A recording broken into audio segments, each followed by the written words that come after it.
votre détermination à tous vraiment d'essayer d'améliorer toujours les réponses que vous portez aux enfants dont vous avez la responsabilité.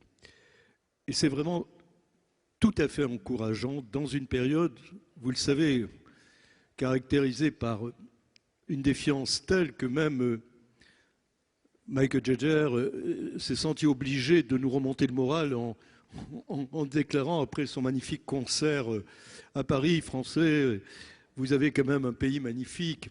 Mais oui, mais en même temps, ce pays magnifique confronté à des crises multiples et qui frappent très très directement la protection de l'enfance. Alors bien évidemment, nous qui sommes, vous le savez, très attachés à avoir une vision positive de la société, je ne vais pas commencer ces assises en rappelant nos difficultés, sinon peut-être pour essayer de montrer en quoi elles sont effectivement, je dirais, périlleuses et en quoi vous avez pourtant le souci d'aller au-delà.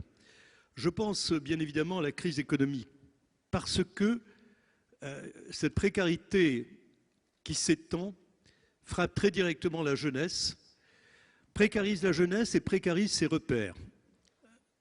C'est vrai que le travail a été une extraordinaire source de repères et qu'aujourd'hui, cet affaiblissement du rôle du travail est extrêmement pernicieux pour la jeunesse et l'enfance. Et puis, cette précarité économique, elle accentue le repli sur soi. C'est pour ça qu'on essaye de compenser ce mouvement, je dirais, quasiment naturel quand on est en danger, à se replier en disant « Mais attendez, il y a peut-être d'autres issues que le danger. » Penser comme une nouvelle manière de s'abriter. Non, essayez au contraire, par cette difficulté, d'aller vers l'autre.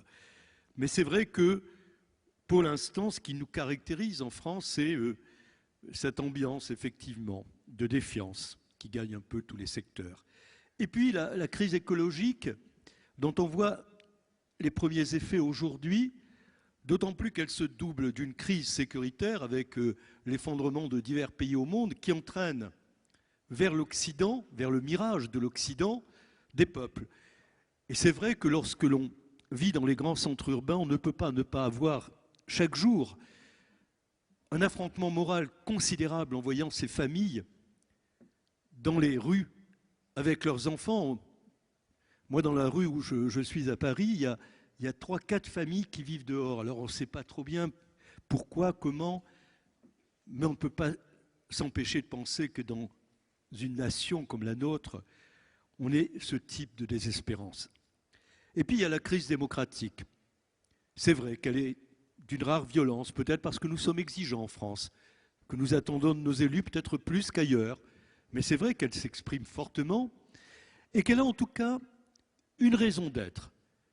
C'est que lorsqu'on a des difficultés à trouver des réponses à la complexité des problèmes, on crée de la norme. Et la norme est en train de paralyser l'initiative, de paralyser vraiment le terrain. C'est, je crois, une des plus profondes inquiétudes que l'on peut avoir aujourd'hui. C'est une certaine forme d'autisme des élites parisiennes face à l'immense créativité de nos concitoyens sur le plan local, sans parler des médias. Le prochain dossier du Journal de l'Action sociale aura d'ailleurs pour titre « Les médias, le scandale », car nous étions, il y a quelques jours en Alsace, confrontés à un mouvement vraiment de maires qui essayent, à travers des journées citoyennes, de mobiliser la citoyenneté dans notre pays, sans aucun écho dans la presse. Et c'est vrai que ces assises, par exemple, c'est un immense événement que vous soyez là, eh bien, sont fort peu médiatisés. En bref, de plus en plus d'enfants à protéger, les moyens se raréfient et les contraintes se multiplient. Et pourtant, malgré l'importance de ces obstacles, par votre présence déjà aujourd'hui, vous nous affirmez « Nous voulons interroger notre action, comme nous l'avons fait déjà au Mans. Savons-nous protéger nos enfants ?» C'était le titre. Ensuite, à Lille, c'était la question effectivement du changement de paradigme. Et aujourd'hui, la question centrale du risque. Car effectivement, c'est difficile de poser cette question du risque, mais on ne peut pas ne pas la poser lorsqu'on voit la tentation bureaucratique qui se glisse partout au nom du principe de précaution. Un principe qui est indispensable sur le plan environnemental et sur le plan sanitaire, mais totalement contre-productif sur le plan social. Comment penser un seul instant que la vie sociale puisse être autre chose que du risque?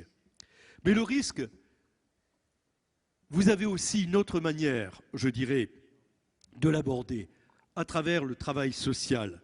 Car bien évidemment, il n'y a pas de travail social sans risque. Risque dans la décision, risque dans la solution, pour permettre à l'enfant d'être à l'abri du danger. Et ça, c'est votre quotidien. C'est la raison pour laquelle ce thème nous a paru comme primordial. Certes, une question difficile que vous allez travailler pendant 2 jours, mais dès à présent, je tiens à vous le dire avec beaucoup de solennité, votre seule présence nous permet d'affirmer que la protection de l'enfance que vous représentez aujourd'hui massivement refuse de trop se protéger pour mieux protéger l'enfant. Merci de votre présence et de votre attention.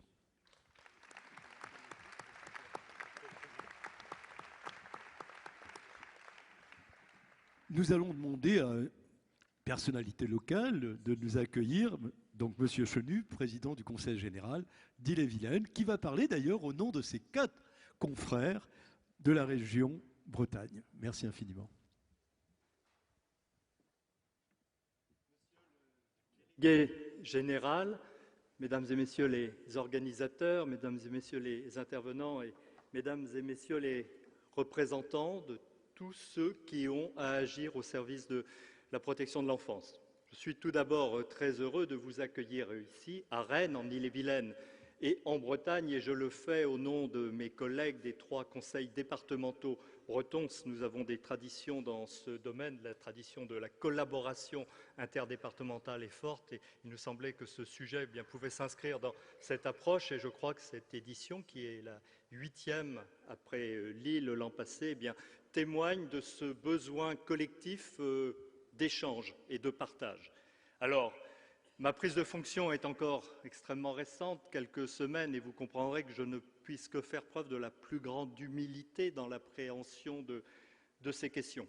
Je n'ai pas le recul nécessaire, j'étais déjà conseiller départemental, mais sur d'autres problématiques. Néanmoins, dès ma prise de fonction, j'ai immédiatement perçu que ces problématiques-là seraient probablement les plus lourdes de celles que j'aurais à porter avec mes collègues, et on le fait de façon collective. Je salue ma collègue Vera Briand, vice-présidente déléguée à ces problématiques-là, mais j'ai bien eu cette perception, et d'ailleurs de façon très volontariste, ma première sortie officielle, je l'ai réservée au centre départemental de l'enfance de notre département pour montrer l'attention qui serait la mienne. Alors, quelques mots sur le paradoxe de ce territoire.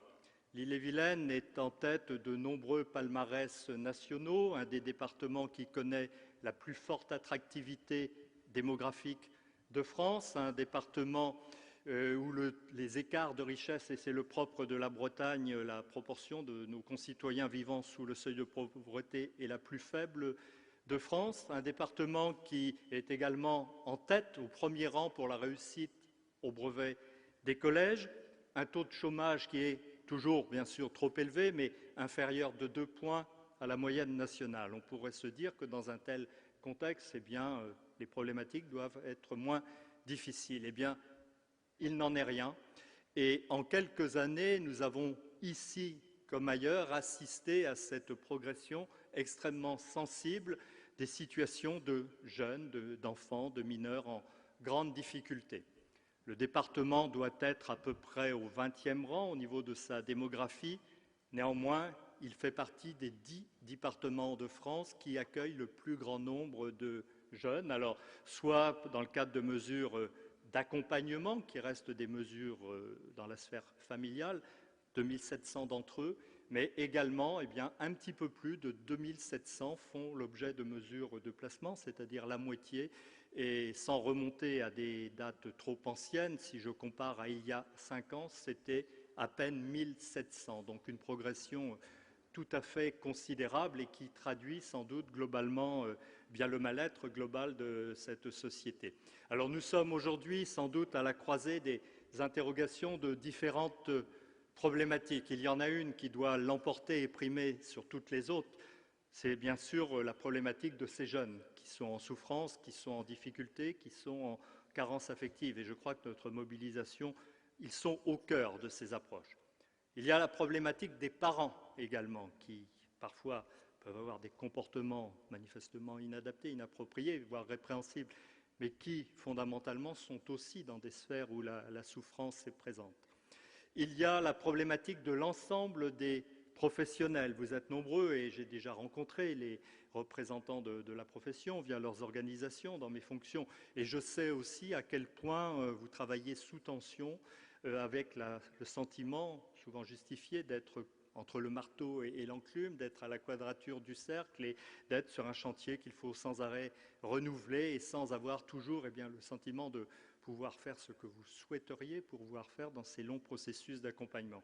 Et n'oublions pas la problématique des institutions, alors institutions de l'État, institutions de la justice, mais l'institution départementale se trouve très directement en première ligne et là aussi, en moins de 5 années, une politique qui était au 3e rang de nos politiques publiques en Ille-et-Vilaine, derrière la question des personnes âgées, derrière le handicap, eh bien désormais, et c'est le cas depuis plus de 3 ans, figure au 1er rang de nos engagements financiers à hauteur de plus de 130 millions cette année. C'est tout à fait considérable. Ce sont des taux de croissance difficilement soutenables dans la durée et néanmoins, il nous faut faire face à ces obligations.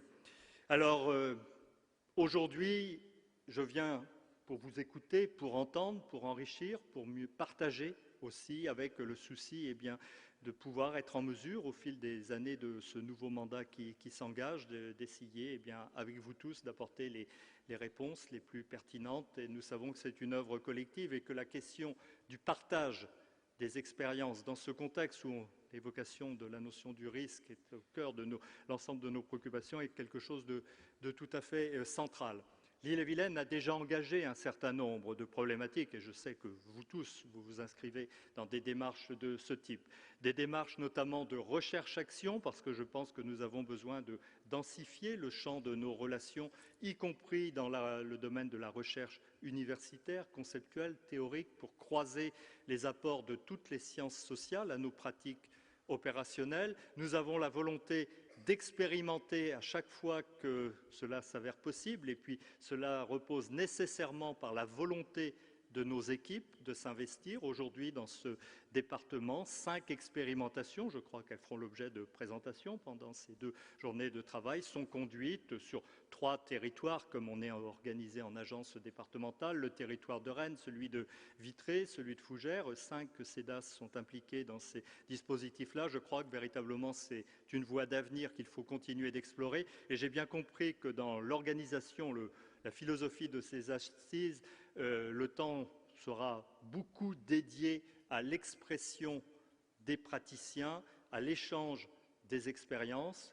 Je vais donc être à votre écoute toute cet après-midi. Je reviendrai demain parce que je mesure bien l'étendue des difficultés qui sont devant vous, mais certainement aussi les échanges qui peuvent résulter de ce temps attendu qui fait désormais partie d'un calendrier national fort. Et je ne peux que vous souhaiter des échanges riches, nous souhaiter des journées, des assises fructueuses. Merci.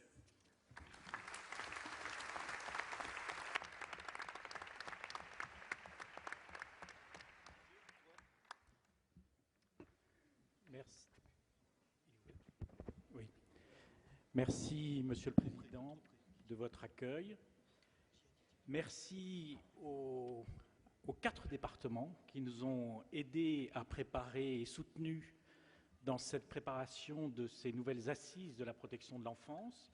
Je veux dire bien sûr le département d'Ille-et-Vilaine, mais aussi celui des Côtes-d'Armor, du Finistère, du Morbihan, et puis l'ensemble de nos complices, maintenant on peut dire cela, qui, depuis que cette aventure des assises de la protection de l'enfance a été engagée, il y a plus de 10 ans, c'était à Angers, autour d'ailleurs d'un drame qui avait secoué, c'était ce qu'on appelait l'affaire d'Angers, autour toujours de l'idée que, au fond, ces assises sont construites presque, et on a au moins une Québécoise dans la salle qui pourra peut-être le redire tout à l'heure, d'une approche québécoise de difficulté faisant une force. C'est ça un peu l'idée force, j'allais dire, des assises.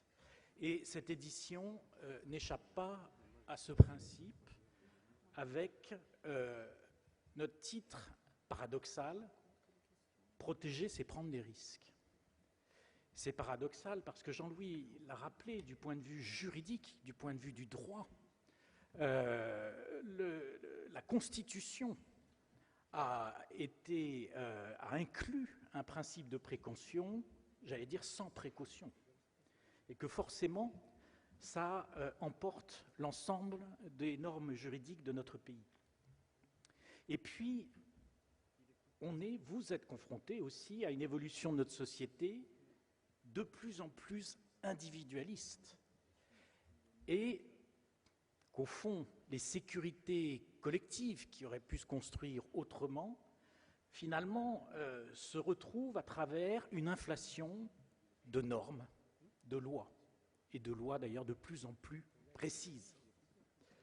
Et c'est avec cela qu'il faut construire les politiques et les mettre en œuvre, et c'est à cela que vous êtes confrontés tous les jours dans votre mission de protection de l'enfance, qui est une mission que s'est donnée la société et qui emporte des actes professionnels d'une multitude d'acteurs où la relation entre chacun de ces acteurs, la relation avec les enfants, la relation avec leur famille est le cœur de métier.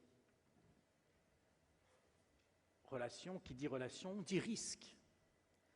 C'est évidemment le risque pour provoquer la rencontre. C'est le risque dans une démarche éducative pour pousser à grandir. Et c'est là où se croise certainement la question du professionnel et de l'humain. Et c'est quelque chose qui est remarquablement mis en scène à travers le film La tête haute, qui montre très bien, pour ceux qui l'ont vu, et puis vous en aurez un aperçu demain, qui montre bien la question bien sûr, du professionnalisme, mais aussi que ce professionnalisme atteint une puissance extrêmement forte avec l'implication, le désir pour l'enfant et le désir que l'on peut avoir en tant que professionnel, que les enfants s'en sortent et prennent en main leur avenir. C'est donc une question qui est posée à chacun, et c'est une question qui est posée collectivement, bien sûr pour mieux appréhender les situations, apprécier les dangers éventuels, et je veux beaucoup insister ici pour dire que les risques que nous évoquons, bien entendu, ne doivent jamais mettre en cause la vie ou l'intégrité physique, bien sûr des enfants, mais aussi des professionnels. Et on sait que c'est encore arrivé récemment, c'est quelque chose qui est possible. Alors, ces assises, nous avons 2 jours pour penser, réfléchir, partager, avec une après-midi de plénière, demain, comme vous le savez, demain matin, des temps d'atelier et à nouveau des plénières. Le temps du dialogue, cette année, et c'est une nouveauté, ne s'arrêtera pas aux ateliers. On vous propose d'innover en vous donnant la possibilité de poser des questions ou de réagir, soit sur papier, et vous avez donc des documents papier vierges auxquels vous pouvez mettre vos réactions, et puis des hôtesses qui vont passer, soit, modernité oblige, en utilisant un compte Twitter, @protectenfance. C'est bien ça, Karine ? C'est ça. Et puis nous avons 2 complices, sont Marie-Agnès Ferret et Martial Dardelin, qui vont être présents à nos côtés toute l'après-midi et qui vont recueillir vos réactions, vos questions, avec une double tâche. La première qui est d'identifier les questions qui vont être relancées pour l'ensemble des participants aux tables rondes, pour la première et la deuxième table ronde. Et puis, une autre tâche qui va être que les questions qui n'auront pas été restituées à la table ronde, eh bien, seront restituées à chacun des ateliers et vont venir nourrir les ateliers demain. Ceci étant dit, je peux déclarer officiellement ouverts les travaux des 8e assises de la protection de l'enfance. Karine. Merci Didier. Bonjour à tous.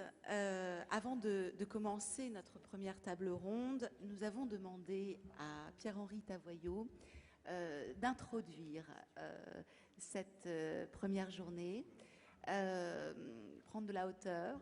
Vous êtes philosophe, président du Collège de philosophie. Vous êtes un spécialiste des questions de jeunesse, d'éducation. Et vous allez donc nous emmener avec vous sur l'énigme de l'enfance. Pourquoi grandir? C'est à vous. Je reste là. Comme vous voulez. Écoutez, on va rester simple et rester assis comme vous. Merci d'abord de cette invitation. Je salue également le grand courage de ce titre. Effectivement, protéger, c'est prendre des risques.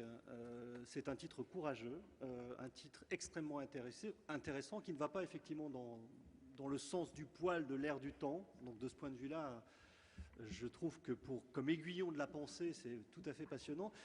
Et moi, ce que je voudrais vous proposer très, très simplement pour tenter d'ouvrir la réflexion, et non pas du tout de la terminer, c'est de partir de la situation assez étrange que nous vivons d'un brouillage des âges. Le fait, effectivement, que, alors que dans toutes les civilisations connues, les différentes étapes qui conduisent du berceau à la tombe étaient parfaitement identifiées, avec des rites qui permettaient de passer d'une étape à l'autre, aujourd'hui, on ne sait plus très bien, ou on semble ne plus savoir très bien où nous en sommes. Les enfants sortent de l'enfance de plus en plus tôt, les adolescents le restent de plus en plus tard et entrent dans l'âge adulte de plus en plus tard. Certains disent qu'ils n'y rentrent jamais. Les adultes cherchent à rester jeunes très longtemps et les vieux, surtout, ne disent pas qu'ils sont vieux, ils ne veulent pas être vieux et vieillir jamais. Donc les âges sont en effet parfaitement brouillés. En même temps, soyons clairs, nous vivons les âges et nous continuons à les vivre. Deuxième paradoxe sur l'enfance.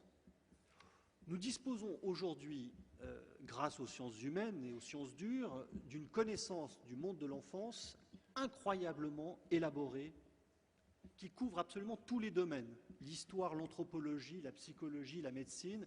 Nous disposons d'un nombre de connaissances sans doute jamais atteint dans toute l'histoire de l'humanité sur l'enfance. Mais sommes-nous vraiment capables de répondre à cette question simple? Qu'est-ce qu'un enfant? Qu'est-ce qu'un enfant?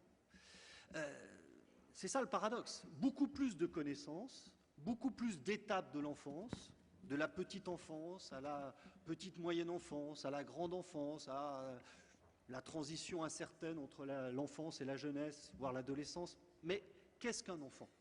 Qu'est-ce qu'un enfant dans notre époque? Là, très étrange de ne pas pouvoir se mettre d'accord finalement à cette question extrêmement simple. Alors, pour essayer de prendre un peu de recul, on peut faire appel en effet à la philosophie. Alors, attention, ce n'est pas la philosophie des nuages, mais la philosophie au sens où elle a toujours eu pour objet de parler de la manière dont on pouvait conduire sa vie, du berceau à la tombe. Comment conduire sa vie? Donc, par définition, selon quelles étapes? Et de ce point de vue-là, c'est intéressant de regarder ce que les penseurs ont dit de l'enfance. On peut, en première approximation, je serai évidemment très rapide et presque caricatural, opposer deux grandes conceptions de l'enfance dans l'histoire de la philosophie, une conception ancienne et une conception moderne. Encore une fois, ce sont des idéotypes plutôt que des vraies époques. Chez les penseurs antiques, la vie humaine était conçue, c'est un jeu de mots qui revenait très fréquemment en grec, comme un arc. Il y avait un sommet de la vie. C'est un jeu de mots en grec, bios, la vie, est un bios, un arc. Donc il y a un sommet de l'existence, Aristote l'identifiait parfaitement, c'était 35 ans pour le corps, 49 ans environ pour l'esprit. Voilà. Personnellement, j'ai 50 ans, donc je suis déjà passé du côté un peu descendant de l'affaire. Donc dans cette perspective, puisque la vie a un sommet, tout ce qui précède ce sommet, c'est du moins. Et de ce point de vue, l'enfance est caractérisée par deux idées forces. D'abord, l'enfance, c'est du moins par rapport à l'âge adulte. C'est du néant, c'est du moindre. C'est du moindre, et c'était caractérisé par une image que les Grecs notamment utilisaient, l'image de la table rase. Les petits-enfants, à l'époque, quand ils allaient à l'école en Grèce antique, écrivaient non pas sur du papier, mais sur des tablettes de cire. Et ces tablettes de cire, quand on voulait les effacer, il suffisait de les chauffer et de passer une tablette, une raclette. On effaçait ainsi. C'était la table rase. L'enfant, c'est ça. C'est un moment un peu informe où il n'y a rien, qui est un mélange d'ailleurs dans la physique des grands philosophes antiques, qui est mélange d'eau et de feu. Ça part un peu dans tous les sens, c'est très bouillant, il y a plein d'énergie, mais ça part dans tous les sens. Par la suite, le reste de la vie, le jeune sera chaud et sec, l'adulte sera froid et sec, et le vieillard sera liquide et froid. Voilà, c'était ça les 4 âges de la vie pour la physique des Grecs. De ce point de vue-là, ça engageait toute une conception d'ailleurs médicale, puisque quand un adulte buvait de l'eau de feu, de l'alcool, de l'eau de feu, eh bien il retombait en enfance. Il ne savait plus ni marcher ni parler. Voilà les réflexions qui animent les penseurs de l'époque. Donc l'enfance, c'est du moins. C'est, quand on regarde d'une manière positive, de l'innocence, quand on le regarde de manière négative, du néant. Et il faut donc le remplir, ce néant. Deuxième image qui apparaît, l'enfant, c'est un monstre. C'est un monstre, c'est-à-dire c'est indiscipliné, c'est absolument incontrôlable. Je cite Platon. De tous les animaux, c'est l'enfant qui est le plus difficile à manier. Par l'excellence même de cette source de raison qu'il a en lui, mais non encore disciplinée, c'est une bête rusée, astucieuse, la plus insolente de toutes. Ainsi doit-on le lier par des multiples brides. Voilà la première grande conception de l'enfance. Elle est caractérisée par 1. Le défaut, 2. L'excès. Voilà les 2 caractéristiques de l'enfance, le défaut et l'excès. Conséquence éducative, il faut lui bourrer le chou, c'est-à-dire le remplir pour lutter contre le défaut, et il faut le discipliner pour lutter contre l'excès. Donc c'est le tiens trois droits, et c'est par ailleurs l'instruction massive. Voilà les 2 caractéristiques de l'enfance, voilà la première conception de l'enfance chez les anciens. Chez les modernes, les choses changent de manière très progressive. Vous connaissez tous la magnifique histoire de l'enfance lancée par l'historien Philippe Ariès, qui raconte, même si c'est très débattu par les autres historiens, comment progressivement l'enfance commence à être reconnue dans l'histoire. Comment progressivement on considère que l'enfant n'est pas ni un excès, ni un manque, mais un être qui a une identité propre, une essence propre, qu'il convient de comprendre. C'est l'enfant moderne, dont pourrait-on dire, la phase la plus spectaculaire, c'est le moment où l'enfant devient un être susceptible d'être bon pour le service littéraire. C'est-à-dire qu'il devient un être dont on peut raconter l'histoire. Il a une intériorité, il a une psychologie. Gavroche, Cosette et quelques autres, qui deviennent des enfants dont on peut parler parce qu'il y a une richesse intérieure. C'est la première fois, et le grand inventeur de l'enfance, bien sûr, sera considéré comme étant Rousseau. Mais dans cette conception moderne, de nouveau, un autre paradoxe apparaît. Cet enfant qui devient un individu, on dirait aujourd'hui une personne, c'est une personne caractérisée par à la fois l'égalité et la différence. L'enfant est un égal et un différent. Égal, pourquoi ? Très simplement parce que tous les hommes naissent libres et égaux en droit. Et donc l'enfant, en un sens, est un égal. Mais de l'autre côté, évidemment, c'est un être différent, qui vit dans un monde différent, le merveilleux monde de l'enfance. Si on y réfléchit, ces 2 conceptions entre lesquelles nous hésitons constamment, comme adultes, l'enfant est un être égal, l'enfant est un être différent, eh bien nous tétanise dans notre fonction éducative. Si c'est un égal, il n'y a pas à l'éduquer. Il est comme nous. S'il est différent, on ne peut pas l'éduquer. Il est totalement différent de nous. Dans les deux cas, d'une certaine façon, l'éducation devient impossible. Et si on essaye de synthétiser un peu les deux, on va dire, mais attention, on peut tenter effectivement cet enfant de l'émanciper, de le libérer. Et puis il faut aussi le protéger. Mais le bon timing entre cette émancipation, première fonction éducative, et cette protection, deuxième fonction éducative, le bon timing, il est où? Qui va nous dire si nous ne sommes pas en train de le libérer alors qu'il faudrait le protéger, et de le protéger alors qu'il faudrait le libérer? Où est le critère? C'est le désarroi. Et nous manquons de ce point de vue-là, en effet, d'idées simples, d'idées claires, et surtout d'idées communes pour travailler ensemble. Alors, qu'est-ce que peut nous dire un peu de philosophie dans cette matière? Je voudrais essayer d'apporter des pistes que vous avez certainement dans vos pratiques expérimentées, en posant deux questions très simples. Qu'est-ce qu'un enfant? On voit qu'on ne peut pas tellement répondre à cette question.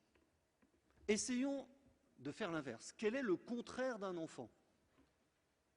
Et si on arrive à répondre à cette question, quel est le contraire d'un enfant, on arrivera peut-être à répondre à ce qu'est un enfant. Le contraire d'un enfant, ce n'est pas un adulte. Parce qu'un enfant a vocation à devenir adulte. Ce n'est pas un jeune.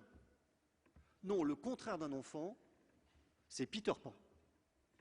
Peter Pan qui commence comme ça. Tous les enfants veulent grandir, sauf un, Peter Pan. Quand vous lisez la pièce, certains d'entre vous l'ont certainement vue, et non pas simplement la version un peu édulcorée et un peu gnangnan de Disney, de Peter Pan, c'est pas du tout joyeux. Peter Pan nous raconte l'histoire d'un enfant qui ne veut pas grandir. Il était, quand il est né, il n'y a pas eu de bras maternel pour l'accueillir. Il croyait que les enfants étaient des oiseaux, qu'ils pouvaient voler. Il s'est envolé. Il allait rejoindre les fées dans le jardin de Kensington. Un jour, il a trouvé la porte fermée. Eh bien, il est parti. D'une certaine façon, c'est quelque chose qui décrit une sorte de maladie mentale. Cet enfant qui n'est pas rattaché par de l'affection et qui va effectivement péter les plombs, partir ailleurs. C'est en vérité une tragédie, cette affaire. C'est un enfant qui ne veut pas grandir. Ce qui nous donne, à contrario, la définition de l'enfant. Qu'est-ce qu'un enfant? C'est très simple. Un enfant, c'est un être qui veut grandir. Tout simplement. C'est un être qui veut grandir, et du même coup, ce qu'il faut protéger dans l'enfance, ce n'est pas l'enfance, c'est cette volonté de grandir, cette volonté de devenir plus libre, plus grand. C'est ça l'objet de la protection de l'enfance. Et effectivement, on a tendance parfois à se perdre un peu. Ma petite expérience de colonie de vacances ou de sortie scolaire, on a partagé tous, quand il faut plus d'accompagnants que d'enfants dans une sortie scolaire, quand vous n'avez pas le droit de faire un pique-nique parce que ça va rompre la chaîne du froid. C'est un peu fâcheux tout ça. C'est-à-dire que cette hyper-protection qui va au contrario des missions éducatives. D'une certaine façon, cette volonté de grandir de l'enfant, on la nie par un carcan hyper protecteur. Parce qu'on croit qu'il faut protéger l'enfance. Alors que l'enfance, que ça reste entre nous, ce que je vais dire, il faut la tuer. Alors pas trop vite, pas trop tôt, pas complètement, d'accord. Mais pour que l'enfant grandisse, pour que l'enfant devienne adulte, il faut dépasser l'enfance, pour prendre un terme plus correct. Donc, de ce point de vue-là, effectivement, l'exemple de Peter Pan nous permet de dire que cet enfant, c'est cette volonté de grandir qu'il s'agit de protéger, c'est cela qu'il faut préserver, c'est l'objectif. Et tout ce qui va à contrario de la volonté de grandir, c'est cela qu'il faut tenter de dépasser. Attention, ça n'empêche pas une petite forme de régression qui sont nécessaires, des petits coups de mou dans le grandissement, bien sûr. Pas non plus être d'un dogmatisme absolu et booster constamment les enfants dans leur volonté de grandir. Bien sûr, mais ça, j'allais dire, c'est le bon sens pratique qui permet de le voir. Deuxième question qui peut-être nous permettra de mieux aussi avoir les idées claires sur cette question de la protection. Qu'est-ce qu'un enfant? On l'a vu, quel est le contraire d'un enfant? Deuxième question, à qui appartiennent les enfants? À qui appartiennent les enfants? Alors, là aussi, dans le monde traditionnel, la réponse habituelle, c'était au clan. Quand on écoute notre hymne national, c'est « Allons enfants de la patrie ». Et donc, selon cette première réponse, c'est le groupe qui est propriétaire, en quelque sorte, des enfants et qui aurait le droit d'en user et d'en abuser. Alors, il est clair que pour nous, de l'époque contemporaine, une vision un peu holiste de cette enfance va nous choquer. Et on va dire, mais non, l'enfant n'appartient pas au groupe, n'appartient pas à la famille, n'appartient pas à la nation, il appartient à lui-même. L'enfant doit s'épanouir. Oui, mais inconvénient de cette seconde réponse. Qu'est-ce qu'un enfant qui s'appartient à lui-même si ce n'est un enfant abandonné? Il s'appartient à lui-même. Qu'il se débrouille. Il s'appartient à lui-même. Entre ces deux réponses, dont l'une nous choque et l'autre nous déçoit, comment répondre à cette question simple, à qui appartient un enfant? Eh bien, j'avancerai cette troisième réponse possible. L'enfant n'appartient ni au groupe, ni à lui-même, il appartient à l'adulte qu'il sera plus tard. C'est peut-être là aussi une réponse simple et simpliste, mais je pense qu'elle est assez opérationnelle en vérité. Parce que la tâche de l'éducateur, la tâche du protecteur, la tâche de l'accompagnateur social, c'est en fait d'occuper la place de cet adulte que l'enfant sera plus tard. D'occuper cette place aussi bien que possible. Et attention, c'est pas gagné. On fera inévitablement un nombre de conneries inimaginables. On sera forcément des mauvais parents, des mauvais profs. Bien sûr, ça c'est évident. Mais on peut, à partir de cela, de cette petite idée, de ce petit critère, se dire aussi que cette place peut être occupable et qu'elle peut guider l'action éducative, l'action de protection, l'action éventuellement d'assistance. C'est peut-être aussi ça qui permet de donner le bon tempo entre, effectivement, le moment où il faut libérer et le moment où il faut protéger. Comme quand on est prof, hein, vous savez, il y a un grand conflit pédagogique entre ce qu'on appelle la pédagogie de l'humiliation et la pédagogie de l'encouragement. Alors les Français sont dans la pédagogie de l'humiliation. T'es nul, tu finiras éboueur. Les pays nordiques sont dans la pédagogie de l'encouragement. Ce petit gribouillis que tu viens de faire, c'est formidable, c'est du Picasso, c'est merveilleux, c'est génial, c'est formidable.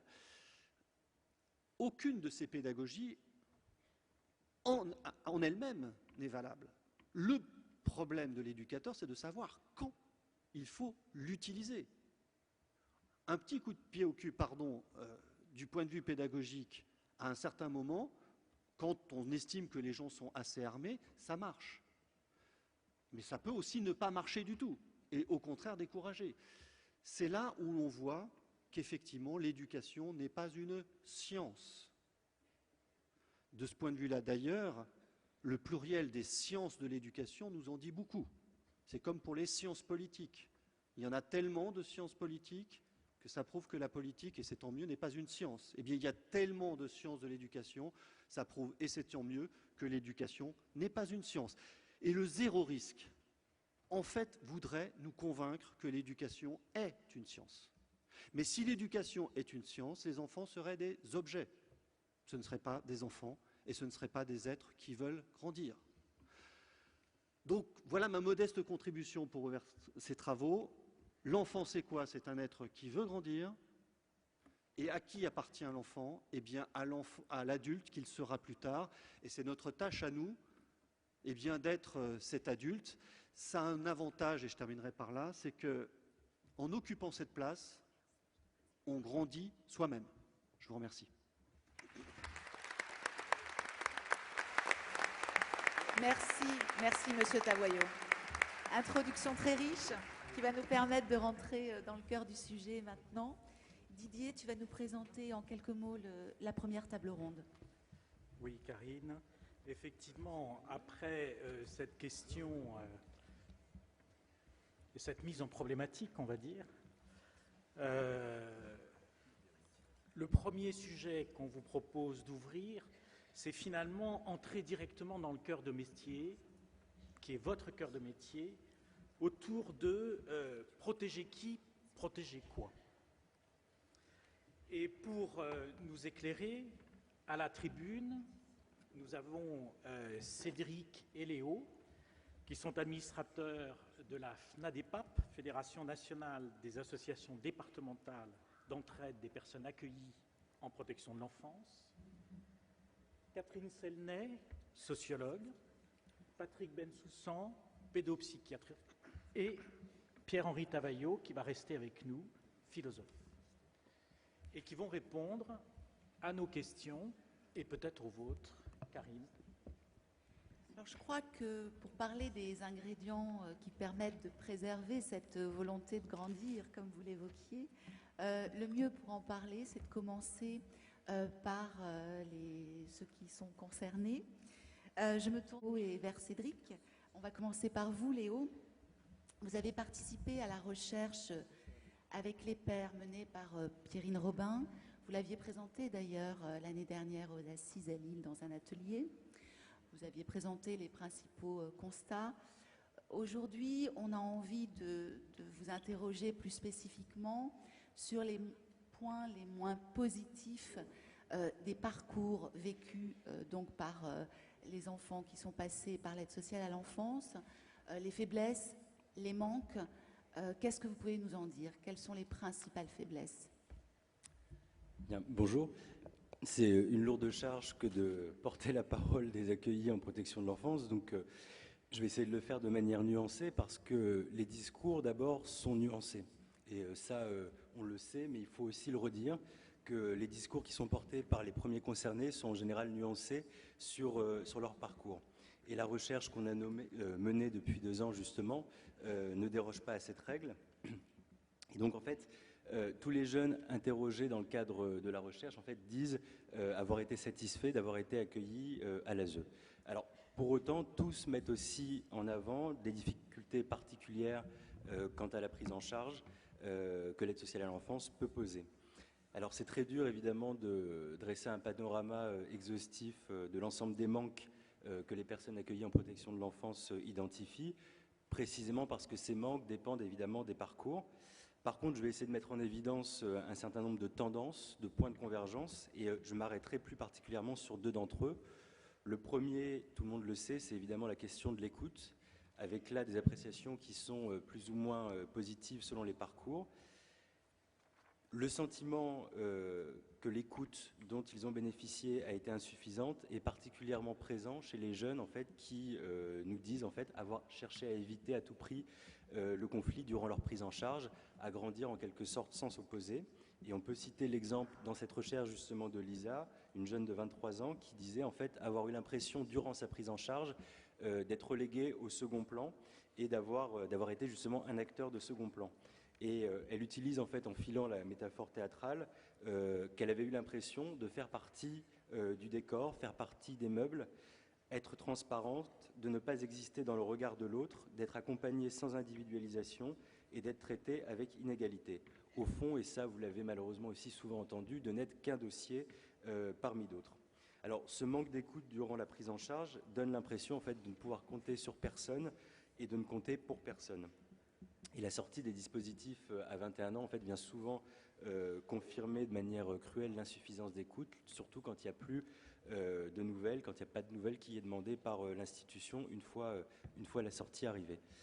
Donc après ce tableau lumineux et réjouissant, j'aimerais quand même vous dire quelques mots sur les cas d'écoute jugés positives, non pas pour faire une synthèse molle en disant bon il y a du bon, il y a du mauvais, mais plutôt pour voir en fait que dans ces cas positifs, on a justement les ressorts de ce que peut être une écoute jugée positive par les premiers intéressés. Et là, il y a 2 éléments en fait qui reviennent très souvent. Un premier élément autour des notions de réciprocité et d'antipathie et d'empathie justement. de réciprocité et d'empathie. Et ce qui est frappant en fait dans les discours des accueillis en protection de l'enfance, auprès desquels on a travaillé durant 2 ans, c'est qu'ils associent justement très largement l'écoute à l'empathie et à la notion de réciprocité. Et lorsqu'ils parlent des figures éducatives qui avaient jalonné leur parcours, on entendait des choses du genre il me parlait de sa vie, je lui parlais de la mienne, et ça renvoie vraiment à l'idée de compter pour la personne qui vous accompagne, que ce soit le référent ASE, la famille d'accueil, l'éducateur. Donc il me semble que le cœur du sujet ici, c'est vraiment l'engagement des professionnels. Il y aura un atelier justement sur la question demain. Donc dans les parcours, et je le dis avec 10 000 grosses guillemets, dits positifs, il y a un élément de convergence central sur la question de l'écoute, qui est la reconnaissance en fait d'un engagement éducatif qui a dépassé en fait la simple dimension financière et professionnelle de l'accompagnement. Cet engagement personnel de l'éducateur donne le sentiment aux jeunes de pouvoir compter sur, je cite un jeune qu'on a interrogé, Christopher, 16 ans, après, je sais qu'il y aura les éducateurs qui, même après, m'aideront toujours. Si j'ai un problème, je sais que je peux les aider, ils m'aideront. Le sentiment de compter sur et de compter pour également, il poursuit en disant « Les qualités pour aider à mettre en confiance, eh bien déjà, quand on arrive sur un groupe et que l'éducateur donne son numéro de téléphone aux jeunes, on voit qu'il fait confiance directement aux jeunes. Même si je sais que ce n'est pas très bien de faire ça, un éducateur qui vient de te parler un peu de sa vie, ça donne tout de suite l'impression de compter pour lui. Car en même temps, s'il te raconte sa vie, c'est que je compte un peu pour lui. Donc ça fait toujours plaisir. » Donc c'est un exemple très simple en fait. Christopher l'a dit, qu'il perçoit dans le fait que l'éducateur va lui donner son numéro de téléphone et va lui dire quelque chose de personnel, très retenu sur sa vie, ça lui donne simplement le sentiment d'exister à ses yeux. Et ce qui est intéressant surtout, c'est qu'il dit « je sais quand même que ce n'est pas forcément recommandé », donc il perçoit le fait que ce n'est pas une pratique qui est forcément bien vue dans le secteur de la protection de l'enfance. Et pour moi, ça c'est une vraie question, c'est-à-dire que comment ces liens du quotidien, ils peuvent être soumis aussi parfois à la désapprobation générale, alors qu'ils sont fondamentaux pour les jeunes concernés. Donc pour autant, il reste que cet engagement éducatif personnel donne aussi l'envie aux jeunes de s'engager en retour, soit immédiatement, soit de manière différée. Donc si l'écoute elle est liée à l'empathie et à la réciprocité, elle est liée aussi à la transparence, avec des remarques du style « Mon éduc me tenait au courant des démarches, elle ne faisait rien sans moi, elle était avec moi ». Et donc ici, l'écoute elle est liée à l'idée de faire avec la personne, et ça nous rappelle surtout que l'écoute c'est un jeu à deux, et que par conséquent dans un dialogue, pour qu'il y ait dialogue, il faut qu'il y ait un véritable échange, et que pour qu'il puisse s'instaurer, il faut qu'il y ait un partage de connaissances. Très rapidement, je reprendrai les beaux mots d'Émilie Potin qui disait « Dialoguer, ce serait accepter que l'aider puisse aider l'aidant à aider » et de s'interroger dans la relation de contractualisation, comment offrir à chacune des parties les moyens de pouvoir contracter à égalité, ce qui est quand même très difficile quand on a un enfant accueilli à l'âge de 3 ans. Et ça nous renvoie à de nombreux témoignages d'anciens accueillis qui disent que d'emblée, ils avaient l'impression que le jeu était biaisé, puisque généralement, ils ne savaient pas pourquoi et surtout pour combien de temps ils allaient être accueillis en protection de l'enfance. Et le cas typique, c'est des jeunes qui vous disent « on m'a dit que j'en aurais pour 12 mois et au final, j'en ai pris pour 12 ans ». Donc ces témoignages, il me semble, doivent nous inviter à agir dans le sens de la transparence, notamment la transparence sur les raisons de l'accueil et sur la durée envisagée de l'accueil. Merci Léo. Oui. On va poursuivre. J'aimerais que tu reprennes ta définition sur l'aide. Là, tout à fait à la fin, là, quand tu as dit oui. Le métier, c'est aider à aider. Mais je reprends mes notes parce que ce n'est pas de moi, malheureusement, c'est d'Émilie Potin, qui est sociologue, de Bretagne d'ailleurs, peut-être qu'elle est là, je ne sais pas. En fait, j'avais trouvé cette phrase très belle, et elle disait, alors je ne retrouve plus la feuille, elle disait qu'en fait, il fallait accepter que l'aider puisse aider l'aidant à aider. Et je trouvais que c'était vraiment une très très belle phrase en fait. Merci Léo. Cédric, quand on a préparé... Alors je vous présente en 2 mots, vous êtes président de l'ADEPAP du Val-de-Marne, qui est en construction actuellement. Tout à fait. Oui. Voilà. Vous avez connu un parcours en protection de l'enfance, assez tardivement d'ailleurs, en établissement, en village d'enfants. Et quand on a, je le précise, parce que quand nous avons préparé cette table ronde, qu'on a échangé tous les deux, vous avez beaucoup insisté sur la vie quotidienne, en insistant sur des éléments qui pouvaient être très pesants, voire contre-productifs dans votre éducation, votre parcours. Est-ce que vous pouvez nous en parler de cela? Oui, tout à fait. Bonjour tout le monde. C'est vrai que je parlais pas mal de la question de la confiance. Alors c'est vrai que la confiance, elle dépend aussi du rapport qu'on a avec le jeune placé. Sage, moins sage. Moi, j'ai pas toujours été sage, donc c'est sûr que la confiance, je savais qu'on me la donnerait pas toujours. Mais vu que j'en étais conscient, du coup, j'étais pas étonné. Mais de ce que j'ai pu voir aussi, c'est que en termes de placement, la prise de risque est importante, car le seul enjeu de cette prise de risque est la réussite de l'enfant, tant socialement qu'en termes financiers. Mais on peut faire autrement, car le projet pour l'enfant doit être travaillé en amont, ce qui n'est pas toujours l'impression que cela donne. Car bien des fois on a remarqué qu'il y avait toutes sortes d'hésitations pour la suite du projet de l'enfant. Donc le projet doit être travaillé en amont et éviter toutes sortes d'hésitations dans le parcours justement de cet enfant, et comme le disait si bien Monsieur Tavoileau, un enfant qui veut grandir. Accepter cette part de risque dès lors qu'on s'engage à élever un enfant, accepter cette part de risque dans une gestion collective justement du projet pour l'enfant doit inclure un engagement collectif donc dans cette même gestion, donc des travailleurs sociaux, des élus aussi au niveau local,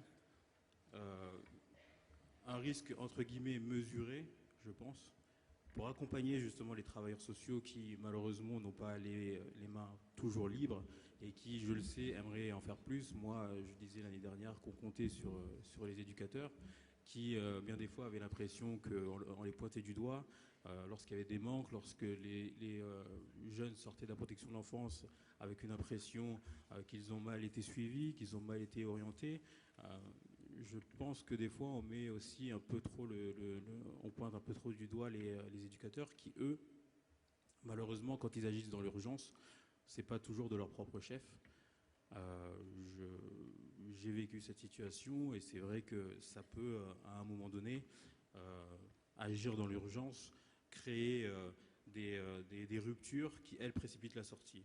Donc la fin du contrat jeune majeur, un jeune qui s'en va sans savoir où il va et sans moyen de volte-face.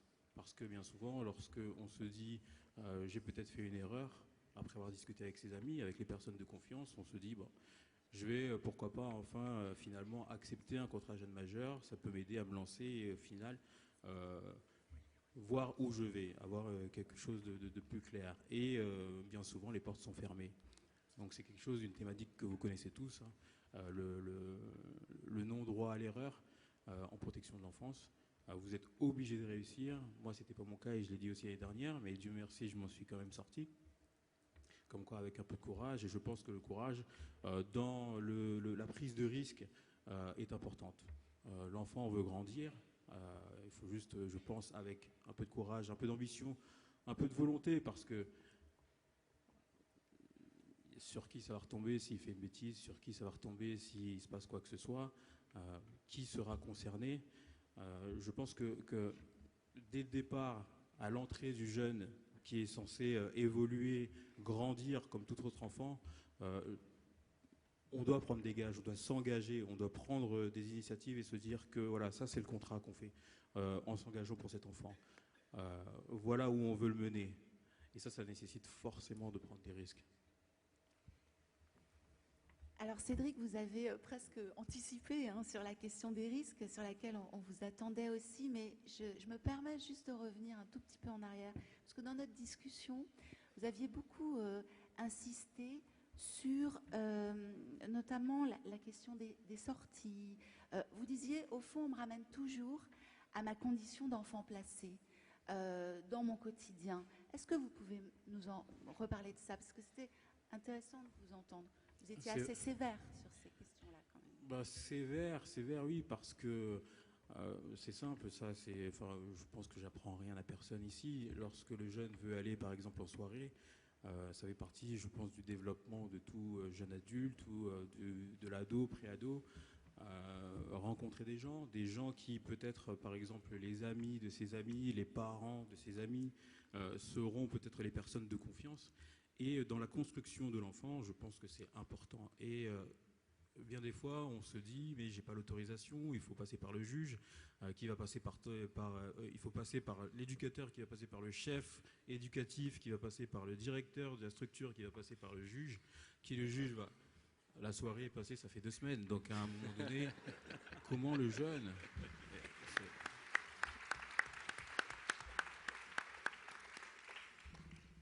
Bon, encore moi je savais que c'était mort, je jouais à la PlayStation, ça allait plus vite. Mais je veux dire simplement que dans le projet de l'enfant, dans sa construction, c'est important la sociabilisation. Quand, en tant que président de la nouvelle ADEPAP du Val-de-Marne, on n'a pas encore eu nos subventions, on n'a pas encore eu nos locaux, mais ce qu'on sait faire au sein donc, des ADEPAP, et ce depuis très longtemps, c'est l'accompagnement moral. C'est-à-dire d'être présent pour quelqu'un qui a simplement besoin de parler. Et on constate bien souvent que c'est des gens qui n'ont pas forcément eu la possibilité de le faire parce qu'ils n'ont pas eu des gens de confiance, parce que ce genre de choses n'ont pas été acceptées. On n'a pas pris le risque de le laisser découvrir la vie, on n'a pas pris le risque qu'il se trompe, comme tous les enfants qui font des erreurs. On n'a pas pris le risque de l'autoriser, bien sûr, à se tromper, en sachant que derrière, tu fais une bêtise, tu sais que derrière, tu seras peut-être plus autorisé. Mais voilà, c'est cette part de risque à prendre. Comment dire aux parents de ses amis que l'on est placé sans que son ami à qui on ne l'a jamais dit le sache? Qu'est-ce qu'il faut faire? Il faut faire toute une gymnastique pour pas que son meilleur ami, confident, le sache. Il faut passer par ses parents, il faut un mot, faut que... C'est très compliqué. Je pense et ça c'est en projet, je pense, ça fait partie de pas mal de réflexions, de raccourcir tout ce temps pour qu'on puisse prendre la décision. Alors c'est pas toujours pareil, moi j'ai pu aller à des soirées sans qu'on remonte tous ces échelons, mais je pense que c'est à un moment donné, il faut y aller. Le risque, il est mesuré. Vous connaissez le jeune, il fait des bêtises, vous savez, vous pouvez lui dire non, mais il sait pourquoi. Mais il ne faut pas être frileux et se dire je risque quelque chose, s'il arrive quelque chose, c'est moi qui va manger. Je pense qu'il faut aller au-delà de ça. Voilà. C'était un petit peu la colère que j'avais, parce que j'en ai vu, et pas que moi, mais j'en ai vu, et c'est vrai que c'est assez dur. Ça fait partie de la construction d'un enfant. Merci Cédric. Je pense que c'était important que vous le reprécisiez.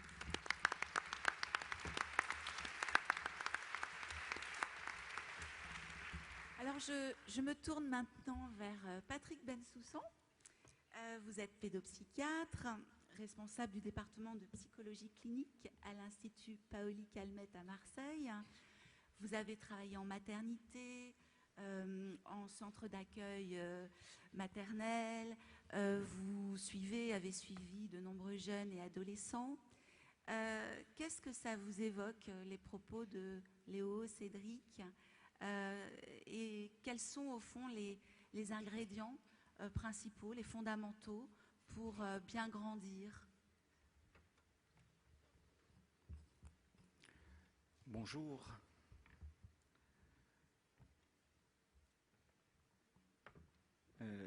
C'était quoi? Une chanson de Gabin vers la fin de sa vie, où il disait, en gros, je sais qu'on ne sait jamais. Et je crois assurément que répondre à ces questions-là, c'est mettre en péril le fait même du questionnement. Qu'est-ce qu'il faut pour bien grandir? Moi, j'en sais à proprement rien. On a tous sûrement des idées tout à fait établies, voire préconçues autour de cet élément. Mais quant à savoir ce qu'il faudrait vraiment pour qu'un enfant se développe le plus harmonieusement possible, on pourrait en dire des choses. Et je crois que déjà, à l'instant, on en a entendu beaucoup. On a entendu l'importance de... Vous savez, on pourrait imaginer que pour pouvoir grandir, il faut... ça, c'est une autre chanson. C'est quoi? C'est Toi, toi, mon toi. Ça vous dit peut-être quelque chose, c'est très lointain quand même. C'est, comment on dit, les années 80. Donc toi, mon toit, c'est cette idée qu'il faut quand même un toit théoïté, un toit pour un enfant. Et ça, c'est particulièrement important, c'est-à-dire un lieu où pouvoir exister. C'est la question du lieu. Et aujourd'hui, on voit, avec la question de la migration, combien la question du lieu, pas simplement d'un lieu symbolique, mais un lieu réel, un lieu où être, un lieu où grandir, c'est vraiment fondamental dans l'histoire de vie d'un sujet. Et ce toit, ça veut dire bien entendu un certain nombre d'éléments qui sont fondamentaux. C'est ce qu'on appelle peut-être de façon très rapide les besoins physiques, affectifs, psychologiques d'un enfant. Un certain nombre de besoins qui font que l'enfant, pour grandir, doit mériter l'attention éveillée d'un autre auprès de lui. Et là, on passe du toi théoïté au toi théoi. C'est-à-dire que nous autres, dans l'espèce humaine, nous avons un besoin vital d'un autre pour exister. Nous ne pouvons pas vivre si un autre n'est pas là pour nous aider à vivre, depuis l'aube de notre vie. Nous n'avons aucune autonomie au début de notre vie. Nous avons besoin d'un autre pour nous donner à manger, pour nous aider à penser, pour nous parler, pour nous cajoler, pour nous caresser, pour nous apprendre le monde et nous apprendre la vie. Nous avons un besoin immuable et vital d'un autre auprès de nous. Ça, c'est vraiment quelque chose qui est une caractéristique majeure de notre espèce. Du coup, vous voyez, à la fois entre le toi théoïté et le toi théoi, on a déjà résolu un certain nombre de ces questionnements. Mais est-ce que cela suffit ? En fait, quand on parle d'un toi, on l'a dit là à l'instant, on parle aussi d'un autre, d'un interlocuteur. Interlocuteur, c'est-à-dire quelqu'un avec qui on va pouvoir parler. Quelqu'un qui est en face de soi. Lévinas disait des choses autour de ça. L'envisagement. Être face à l'autre. Faire face à. C'est-à-dire, en gros, pas se carapater au premier problème. Se confronter au réel et aux réalités de ce qui fait la rencontre avec l'autre. La rencontre avec l'autre, elle est toujours problématique. L'autre, par le simple fait qu'il est différent de nous, il nous pose problème. En gros, on aimerait bien s'en débarrasser. Ça serait le plus simple. Ça serait le modèle, vous savez, de ce qu'on évoque ou qui se constitue sous le terme de la violence fondamentale. Il ne faut pas croire que nous sommes des bénis oui-oui, que nous sommes nés dans un monde merveilleux où tout va bien. Et vous savez, le modèle romantique et nostalgique à la Rousseau. La vie est belle, le monde est beau, et nous sommes aussi beaux que le monde que nous habitons. Ça, du côté de Marseille, d'où je viens, on dit pipeau. En gros, la vraie réalité, c'est que le seul souhait et le seul désir, c'est d'anéantir l'autre, mais plus que de l'anéantir, de l'annihiler, de faire en sorte qu'il n'existe pas. On peut s'en passer, on n'a pas besoin de lui, on n'en veut pas auprès de nous. Dolto disait que ce qui importait, c'était la mêmeté de l'être. Tous pareils, tous les mêmes idées, les mêmes habits, les mêmes réseaux sociaux, les mêmes experts, tous les mêmes. Comme de gentils petits moutons. Notre désir premier, c'est ça, tous pareils. Et dès que quelque chose ou quelqu'un vient là être différent, ça ne le fait pas. Ça ne nous plaît pas. L'originalité, ça va à un moment, mais pas trop. Donc vous voyez que dans la rencontre avec l'autre, dont on a tellement besoin, va s'instituer un certain nombre d'éléments qui sont totalement paradoxaux. Un peu, mais pas trop. Beaucoup de même et pas trop de différence. Alors vous voyez, quand on commence à parler de protection de l'enfance, on s'institue déjà d'emblée dans un monde terrible parce que les enfants, par essence, sont différents. Totalement différents de nous, qui avons été des enfants, mais qui ne le sont plus. Nous avons grandi. Et en grandissant, nous avons dû sûrement fonctionner dans un des besoins premiers, fondamentaux de l'enfance, apprendre à renoncer à la toute-puissance, à renoncer à la mégalomanie, à renoncer à tout de suite. Nous avons fait ce que Hannah Arendt, Freud appelait le travail de culture. Nous nous sommes calmés, nous nous sommes socialisés. Nous avons pensé que l'intérêt collectif était aussi une chose importante pour notre intérêt personnel et pour le bien de tous. Il ne s'agit pas là d'un renoncement, il ne s'agit pas là d'une perte, d'un creux, d'une négation, mais au contraire d'une façon de s'élever, de sortir de cette espèce de fange très initiale qui constitue le désir même de l'enfance, totalement nostalgique. Je veux tout de suite. Et ce que je veux maintenant, je dois l'avoir. C'est une nécessité pour moi. Ça ne peut pas être autrement. C'est comme ça. Eh bien, nous avons transformé cette nécessité-là, ce besoin, en quelque chose de plus civilisé, de plus apaisé et de plus réfléchi. Nous avons appris à dire oui. C'est compliqué ça, dire oui. Les enfants, ils disent non tout le temps, non à tout. La seule chose qui importe, c'est leur parole et leur décision. Donc c'est eux qui ont toujours raison. C'est le postulat initial de l'enfance. Au fur et à mesure, en grandissant, en se confrontant aux réalités, au monde qui nous entoure, nous avons appris à dire oui. Et cela ne va pas de soi. Voilà sûrement un des besoins fondamentaux de l'enfant dans son grandir. Moi, je serais peut-être un petit peu plus paradoxal que M. Tavoyello sur cette idée du désir de grandir, sur cet engagement vers le grandir des enfants. Vous savez, tous les grands auteurs de Saint-Exupéry qui disaient « Je suis de mon enfance comme on est d'un pays », jusqu'à Bobin qui disait lui aussi « Mon pays, c'est l'enfance ». Tout le monde convoque l'enfance comme une figure structurante de ce que les adultes sont devenus, comme un enfant qui vit toujours à l'intérieur de nous et qui nous permet de continuer à être, à garder ce fond vivifiant. Heureusement que je suis resté encore un peu enfant. Heureusement que cet enfant qui sommeille en moi se réveille de temps en temps pour venir me réveiller. Mais dans le même temps, cet enfant-là s'est totalement transformé au fur et à mesure de ses expériences de vie. Et on revient sur l'histoire de la sortie qu'on évoquait à l'instant. Qu'il est important de permettre aux enfants de faire des expériences de vie, d'accompagner leurs expériences de vie, et puis de les laisser se confronter au réel des événements de leur vie, sans être là toujours derrière eux. On l'a aussi évoqué à l'instant. L'hyperprotection, la sollicitude anxieuse des parents et des professionnels d'aujourd'hui, ça va. Bien entendu, les enfants ont besoin de faire leurs expériences. Je lisais un ouvrage qui reprenait la guerre des boutons. Vous savez qu'il y a un peu plus de 100 ans.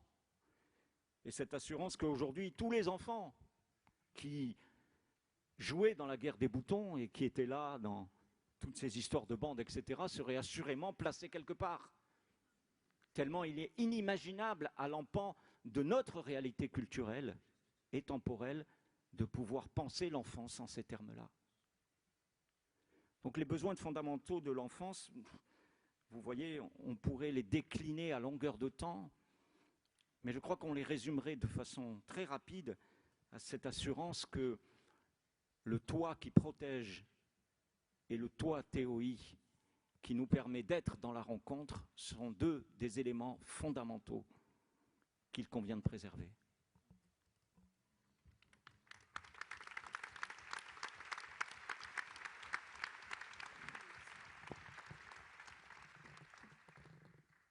Merci, Monsieur Bensoussan. On a pris de la hauteur, là encore. C'est vraiment très riche. Merci.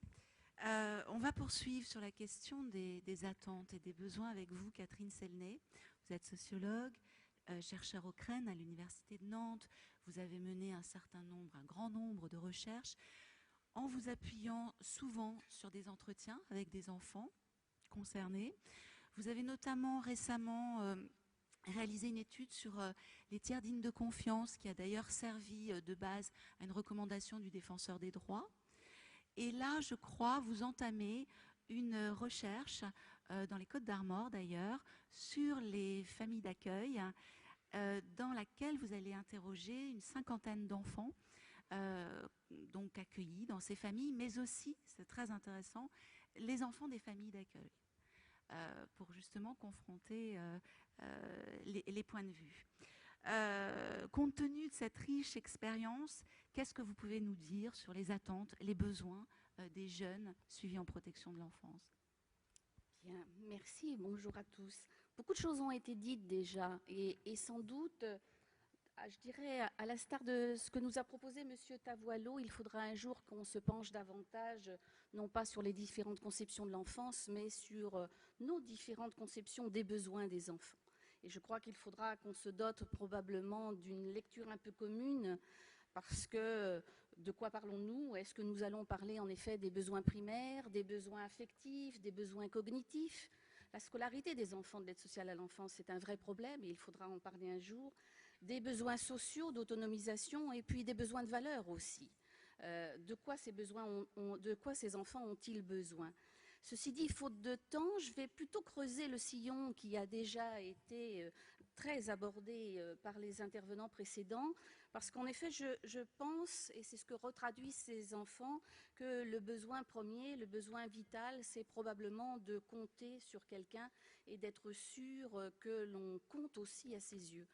Et c'est de cela dont parlent en effet les enfants que j'ai interrogés par des entretiens qualitatifs. Ils sont en effet au nombre de 50, du département donc 22.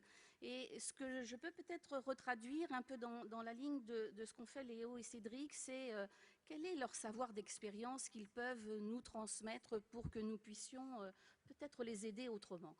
J'ai envie de dire que jusqu'à présent, nous avons fait comme si les enfants, les jeunes, c'était un groupe homogène. Or, visiblement non, et je crois qu'il va falloir que nous distinguions les besoins des enfants en fonction de 4 groupes. La liste n'est certainement pas exhaustive, mais en tous les cas, elle va peut-être nous aider à penser. Il y a un premier groupe que j'appellerais les affiliés. Les affiliés, ce sont ceux qui ont noué des liens d'attachement très forts à leur famille ou à la famille d'accueil. Et pourquoi pas? Et j'ai envie de dire que ces enfants, dans ce sens-là, vont bien. Ils savent sur qui s'appuyer, ils savent pour qui ils comptent. Et le plus grand risque peut-être serait que nous ne respections pas ces attachements, tout simplement parce que ces attachements ne seraient pas dans l'air du temps ou dictés par les politiques qui, vous le savez, en protection de l'enfance, ont toujours été des effets de balancier un peu. Tous les parents ou pas du tout les parents, on est toujours dans cette oscillation et je crois qu'il faut que nous fassions attention à ces affiliations créées par les enfants et qui sont solides. Le deuxième groupe, je les ai appelés les ancrés, parce que l'encre est certainement plus facile à lever et à jeter d'un port à l'autre. Et ces enfants nous montrent qu'ils sont capables de vivre des attachements non conflictuels dans les 2 familles. Et le risque serait peut-être du coup que nous voulions, nous, hiérarchiser ces liens d'attachement, en pensant que les uns seraient peut-être meilleurs que les autres. Or, ces enfants, finalement, nous montrent que les liens d'attachement peuvent être multiples, pluriels, et que cette fameuse notion de pluriparentalité, qui est jusqu'à présent un joli mot, eh bien, peut peut-être exister, en tous les cas, pour certains d'entre eux. Et puis, le troisième groupe, et c'est là où c'est plus compliqué, je les ai appelés les écartelés, parce qu'ils développent cela, je dirais, parfois, des conflits d'attachement, des conflits d'appartenance, des conflits de loyauté, appelez cela comme vous voulez, mais en tous les cas, ils sont en effet écartelés entre 2 familles, 2 modèles d'identification possibles. Et la question qui se pose du coup pour nous, c'est est-ce que cet écartèlement est dû à nos modes d'intervention? En quoi les adultes peuvent-ils être responsables, même en partie, de cette construction d'enfants entre 2 rives? Je crois que c'est à cette question que nous devons répondre parce que parmi ces enfants, il y en a qui ont des témoignages forts. Et je vais vous citer le témoignage de Clément, 15 ans, qui a vécu 15 années de visites médiatisées. Sa conclusion est sans appel, voici ce qu'il dit. « C'est très dur d'avoir à la fois une relation avec sa vraie famille et avec sa famille d'accueil. On ne sait plus très bien sur quel pied danser. On voudrait prendre tous les avantages d'un côté et tous les avantages de l'autre. Et le problème est qu'on ne peut pas prendre juste une seule partie. On est obligé de tout prendre et on ne sait jamais où on est. Faute de pouvoir résoudre, je dirais, ce conflit d'appartenance, Clément a préféré le non-choix, mais aussi le non-engagement. Il traîne de rive en rive son impossibilité à s'attacher et ne trouve des points d'appui qu'en extériorité. Il cite des personnes ressources, certes, mais qui sont situées dans les 3 territoires qui l'ont vu grandir, mais seulement aux frontières. Il cite, par exemple, sa tante, il cite les enfants de la famille d'accueil, mais pas la famille d'accueil, et puis il cite le psychologue qui l'a aidé depuis 15 ans. Mais il ne se rapproche pas du centre. Et le bilan qu'il dresse est très négatif, puisqu'il dit ceci. « Ce n'est pas devenu ma mère, pas vraiment, non, c'est une étrangère. Quand on est petit, on vous dit « cette personne-là, c'est ta maman », alors on garde une certaine habitude, mais on n'arrive pas à créer quelque chose en continu. Alors c'est sans doute au cas par cas, en fonction des parents, cela peut être plus facile ou plus compliqué de créer des liens. Moi, j'avais une grande envie, mais les petits bouts ne font pas une histoire. Je m'imaginais toujours quelque chose de mieux, je restais sur du rêve. Et il ajoute, les visites médiatisées, c'est comme si on avait une annonce, une bande-annonce, mais jamais le film. La question qui se pose, vous le voyez bien pour nous, est de savoir pourquoi n'avons-nous pas réussi à répondre aux besoins d'attachement de ce jeune. Est-ce que d'autres modes d'intervention auraient permis qu'il y ait une affiliation, qu'il y ait des liens plus solides et non pas des liens artificiels? Bien sûr, on reste la question ouverte, il n'est pas question d'y répondre. Et puis, il y a un dernier groupe sur lequel je crois qu'il ne faut pas que nous fassions l'impasse. Je les ai appelés les apatrides. C'est un groupe qui va très mal. En 1989, Boris Cyrulnik observe que l'absence d'affiliation a des conséquences très néfastes pour la construction identitaire de l'enfant. Et il dit l'enfant de personne, c'est presque personne. David, 6 ans, est de cela. Je le cite. « J'ai fait les foyers depuis mes 5 ans, mais j'allais le samedi chez mes parents. J'ai fait 6 foyers en tout.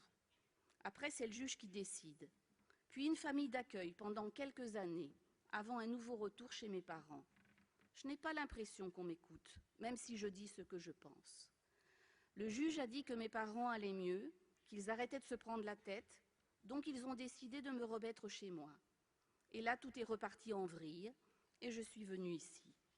Mes parents se battaient, moi j'esquivais, je restais dans ma chambre, mais parfois j'arrivais au mauvais moment. Alors on ouvrait les portes avec mon frère pour que les gens entendent et viennent nous aider.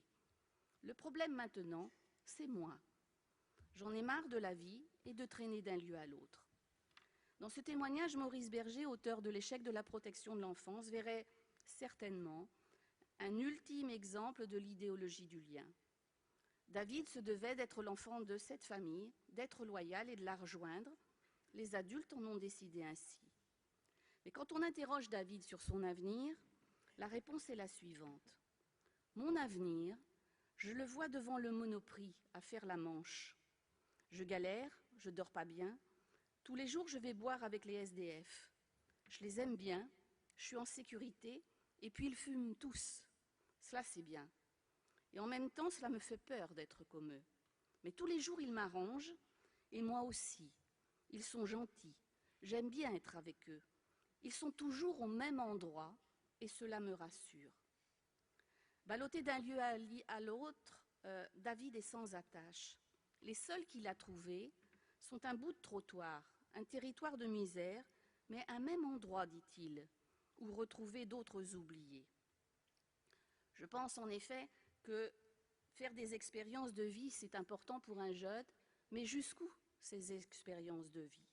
Et je suis tout à fait en accord avec ce qu'ont dit Léo et Cédric sur parfois une autonomisation trop rapide et trop précoce. Il ne faut pas oublier qu'en France, par exemple, l'autonomisation des jeunes est aujourd'hui à 25 ans en moyenne. C'est bien pourquoi les sociologues ont inventé le terme d'adolescence. Aux jeunes qui ont été comme David ballottés, on demande d'être autonome à 18 ans. La prise de risque, et on le verra je crois dans certains ateliers, est peut-être de répondre autrement à cette autonomisation trop rapide. Dans cette sphère donc des besoins affectifs, vous le voyez, les risques ne sont pas anodins. et ne peuvent être généralisées d'un enfant à l'autre. Je pense que nous devons affiner notre lecture du danger pour mieux cerner les incidences des décisions prises. Les risques pour ces enfants sont connus, en fait, du moins sur la sphère affective. Soit celui de devenir étrangers à leur propre famille, et par là même, quand ils y retournent, d'avoir le sentiment d'être un peu un martien sur une autre terre. Soit celui de ne s'attacher à personne, d'errer d'attachement discontinu en attachement discontinu, ou bien celui de vivre des attachements insécures, voire désorganisés.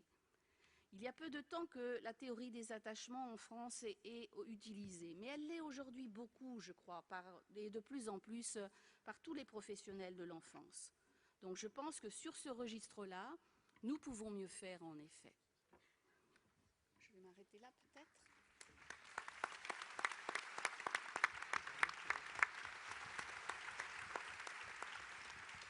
Merci Catherine.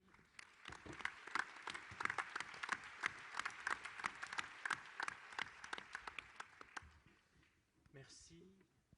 Je souhaiterais me tourner vers Marie-Agnès et Martial pour savoir s'il y a des questions que vous souhaiteriez retraduire de la part des participants pour les personnes autour de cette table ronde. Oui, peut-être déjà 2 ou 3 questions, mais protection de l'enfance. Et puis, une deuxième question qui est relative, elle, à la question de l'engagement des professionnels.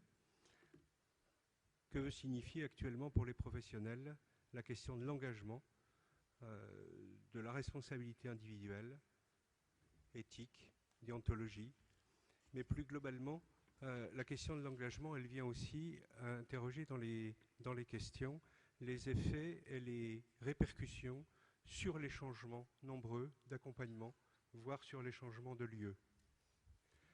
Et puis, une première question un peu globale qui fait écho à l'actualité radiophonique et les émissions sur la protection de l'enfance, avec un sous-titre, c'était les émissions récentes sur France Culture qui disaient « Le remède est-il pire que le mal ?» Peut-être pour démarrer quelques questions. D'autres questions sont posées qu'on ne répercutera pas tout de suite parce qu'elles concernent très directement les ateliers de demain, donc on les proposera aux animateurs des ateliers. Catherine, Patrick Bensoussan, vous vouliez réagir sur les 3 questions. Catherine, je vous en prie. Oui, très rapidement pour que tout le monde puisse un peu parler. D'abord distinguer peut-être les 2 notions amour et attachement. Si on se réfère aux travaux de Bowlby, on s'aperçoit que ce qui est un besoin vital, c'est le besoin de s'attacher. C'est-à-dire un enfant ne pouvant pas vivre seul, il est obligé, je dirais, d'avoir des supports qui vont le sécuriser dans son grandissement. L'amour, c'est quelque chose d'encore que dans les familles d'accueil comme dans les établissements, c'est malgré tout pas forcément absent. C'est pas parce qu'on est professionnel que cette dimension-là doit être totalement gommée. La question, par contre, de la continuité de ces attachements, elle est, à mon avis, fondamentale, parce que c'est vrai que tous les enfants qui ont le moins vécu de rupture, évidemment, sont aussi ceux qui s'en sortent le mieux. Et le remède est-il pire que le mal? Moi, j'ai envie de dire que si on regarde les études que j'ai faites, par exemple, en Loire-Atlantique sur l'état global de la santé des enfants placés en établissement et en famille d'accueil, donc 1000 enfants, on s'aperçoit malgré tout que ceux qui ont été placés le plus précocement et donc le moins exposés sont aussi aujourd'hui ceux qui vont le mieux. Donc, qu'il y ait en effet ensuite des répercussions qui sont autres à gérer, telles que la question des appartenances, la question des affiliations, la question des séparations, etc., c'est une donnée réelle. Mais néanmoins, du point de vue de la santé physique et de la santé psychique, les enfants vont néanmoins bien, notamment sur la santé physique, ils vont aussi bien que la population globale d'un département. Donc ce n'est pas un échec de la protection de l'enfance sur quantité de registres. Je pense que j'emploierais plutôt la formule de Steinhauer qui parle de moindre mal. dans une situation critique, quelle est en effet la solution la moins, je dirais, accablante que l'on puisse trouver, à la fois pour les parents d'ailleurs et pour les enfants. Et c'est peut-être là, sur cette question du moindre mal, que par contre, on peut chercher d'autres appuis, en effet, y compris dans la famille élargie, que nous ne faisons pas assez peut-être jusqu'à présent. Je pense aux tiers dignes de confiance, aux oncles, aux tantes, aux grands-parents, que peut-être là, on ne va pas chercher du côté des ressources, alors que ces ressources peuvent peut-être exister.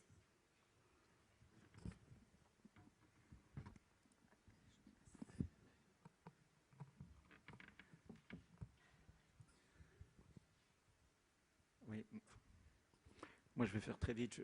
Je me souviens d'une parole de Dolto quand on l'interrogeait à la radio, mais ce n'était pas exactement les mêmes radios, c'était une autre radio beaucoup plus grand public. Et on l'a questionné sur ce dont avaient besoin les enfants, et en particulier cette question de l'amour. Et la chose qu'elle avançait, mais vraiment de façon très péremptoire, c'était point trop n'en faut. C'est-à-dire que les enfants ont besoin, et c'est qui? C'est Aldo Naouri qui a repris ça récemment. Vous savez, cette idée que, en fait, les parents, mais tout autant les professionnels, on va le dire, de l'accueil, du soin, de la protection, ce qu'on leur demande, Naouri dit, en gros, il faut prendre sa casquette de taxi, monter dans la voiture et conduire l'enfant à bon port. C'est-à-dire tout simplement être celui qui permet le voyage, l'accompagnement, être auprès d'eux. Trop d'amour, ça bouffe. Ça donne un certain nombre des enfants d'aujourd'hui qui sont complètement hyper protégés, mon enfant, ma chère, etc., etc. Et dans le même temps, ça donne cette version très homopholie d'aujourd'hui. Hein. Vous savez, cette démarche-là où la pédophilie, on aime tellement les enfants. On est tous pris dans un amour des enfants, il faut tous les protéger, il faut s'occuper d'eux, il faut déterminer le cadre même de leur grandir, etc., etc.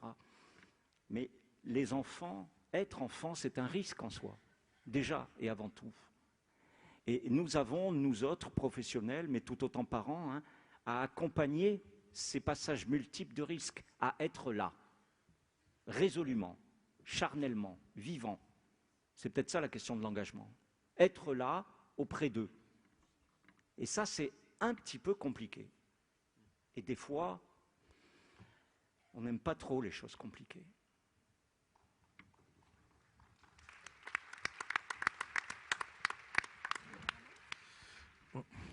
Ouais, j'ai la réputation parfois de mettre tes pieds dans le plat. Mais c'est vrai que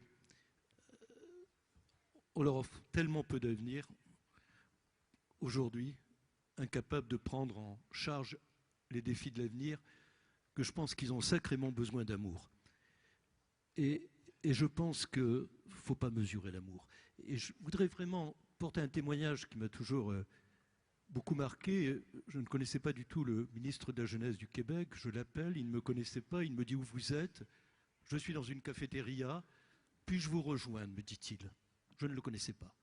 Il arrive, nous bavardons, ce ministre de la Jeunesse avait été directeur de la protection judiciaire de l'enfance au Québec.